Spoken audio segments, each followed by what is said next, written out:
رحمانوف محمد جامی خدایدادویچ مدیر جراحی بیمارستان مرکزی نویه واسه روز 8 ینور از عالم چشم پوشید.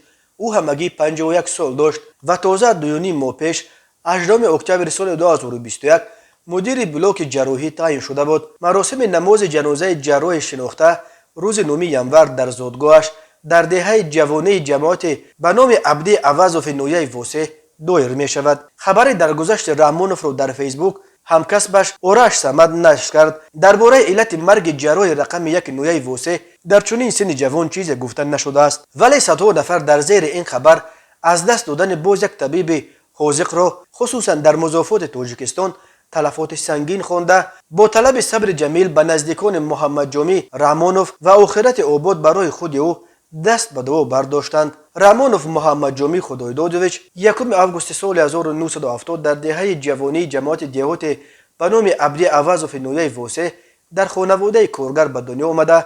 سال 1987 مکتب میانه رقم 14 را در زادگاهش ختم کرده است. محمد جامی رحمانوف بعد چند سال تلاش ها تنها سال 1994 وقتی علاقه 24 سال داشت توانست به رشته کار طبابت دانشگاه دولتی طبی به نام ابوعلی ابن سینا داخل شده آن را با دیپلم سرخ ختم کند. او از سال 2000 تا 2002 در اردیناتور کلینیکی این دانشگاه نیز تحصیل کرده آن را هم با اختصاص جراح با موفقیت ختم کرد. محمد جامی رحمانوف بعد ختم دانشگاه به زادگاهش نویه واسه برگشت و در طول 20 سال به مردم خدمت کرد. او از سال 2002 تا 2005 مدیر شعبه قبولگاه بیمارستان مرکزی نویه واسه و از سال 2005 تا 2021 طبیب شعبه جراحی بود و 18 اکتبر سال 2021 مدیر بلوک جراحی بیمارستان مرکزی نویه واسه تعیین شد. در این وظیفه محمد جامی رحمانوف همگی 2 ماه و چند روز کار کرد.